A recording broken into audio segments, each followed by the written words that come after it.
Assalamualaikum warahmatullahi wabarakatuh. Hai sahabat Al-Abqori, bertemu lagi dengan kisah yang lebih menarik dan inspiratif, kisah pemuda dengan sepotong kayu. Jangan lupa subscribe. Alkisah dikisahkan.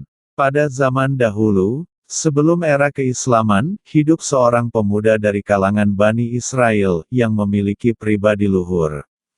Ia sangat jujur dan tak pernah ingkar janji.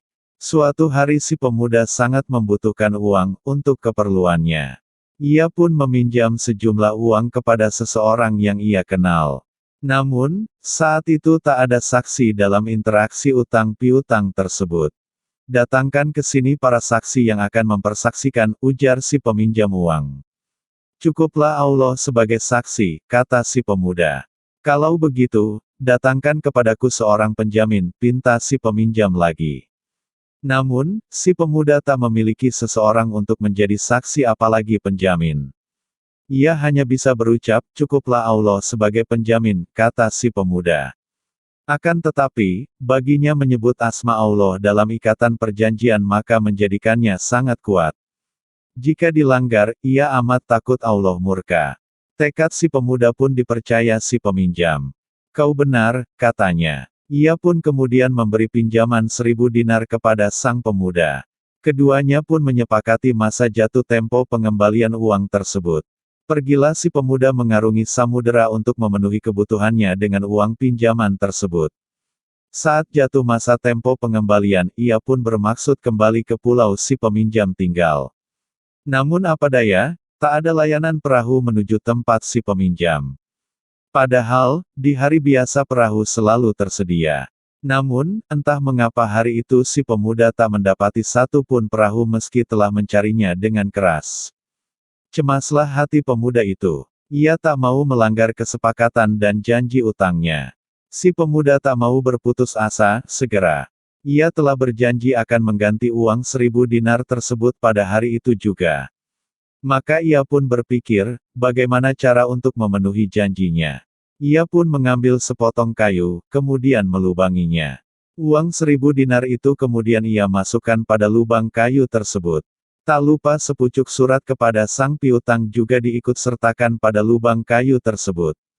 Ia menutup lubang kemudian melarungnya ke laut seraya berdoa, Ya Allah, sungguh engkau tahu bahwa aku meminjam uang sebesar 1.000 dinar.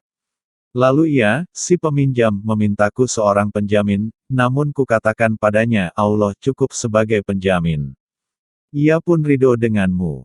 Ia juga meminta saksi kepadaku, aku pun mengatakan, cukup Allah sebagai saksi.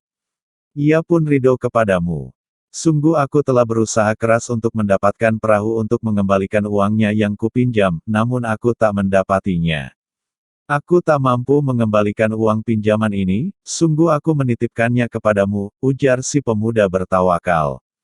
Sepotong kayu itu pun kemudian hanyut mengikuti arus laut. Namun, meski telah memasrahkan uang dalam kayu tersebut, bukan berarti si pemuda berhenti berusaha. Ia terus mencari perahu untuk menghantarnya ke negeri seberang, tempat si peminjam tinggal. Sementara itu, di negeri seberang, si piutang terus menengok dermaga menunggu perahu si pemuda. Namun, lama nian tak ada satu perahu pun yang mengantarkan uangnya kembali. Ia pun menunggu di tepi laut berharap si pemuda menepati janjinya. Cukup lama menunggu, ia pun bosan. Namun, tiba-tiba ia melihat sebongkah kayu yang hanyut.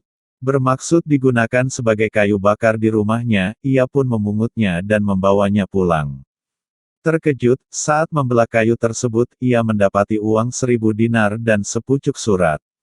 Membaca surat tersebut, ia pun tersenyum riang. Keesokan harinya, si pemuda muncul dengan wajah penuh cemas dan rasa bersalah. Turun dari perahu, ia bergegas menuju rumah si peminjam utang. Demi Allah, aku terus berusaha mencari perahu untuk menemuimu dan mengembalikan uangmu. Tapi, aku tak memperoleh perahu hingga perahu sekarang ini aku datang dengannya, ujar si pemuda menjelaskan uzurnya. Si peminjam uang pun tersenyum melihat kegigihan pemuda menepati janjinya. Ia pun berkata, apakah kau mengirim sesuatu kepadaku? Tanyanya. Namun, si pemuda tak sedikit pun menyangka bahwa kayu kirimannya sampai tujuan meski tanpa alamat, apalagi jasa kurir. Aku katakan kepadamu, aku tak mendapatkan perahu sebelum apa yang kubawa sekarang ini, ujar si pemuda sembari menunjukkan 1.000 dinar untuk diberikan kepada si peminjam utang. Wajah sang piutang pun mereka gembira. Ia senang mendapati pemuda yang begitu jujur dan menepati janji. Ia pun harus berkata jujur bahwa utangnya si pemuda telah lunas melalui kayu yang dikirimkannya sesuai tenggat waktu peminjaman. Sungguh Allah telah menyampaikan uang yang kau kirim di dalam kayu. Maka, pergilah dan bawalah kembali 1.000 dinar yang kau bawa ini, ujar si pemberi utang. Kisah pemuda dan sepotong kayu tersebut dikabarkan oleh Rasulullah dalam hadis riwayat Al-Bukhari dan Nasai. Tak dikabarkan jelas siapa nama pemuda tersebut dan latar lokasi tempat tinggal si pemuda dan si piutang. Namun, kisah ini dipastikan kebenarannya, mengingat kedudukan hadis yang menyebutkan kisah itu memiliki derajat sahih. Dari kisah tersebut, terdapat hikmah agung yang dapat menjadi pelajaran bagi muslimin. Membulatkan tekad sangat dibutuhkan muslimin sebelum bertawakal kepada Allah. Hal tersebut tercantum dalam Al-Quran Surah Ali Imran ayat 159 Allah berfirman. Kemudian apabila kamu telah membulatkan tekad, maka bertawakallah kepada Allah.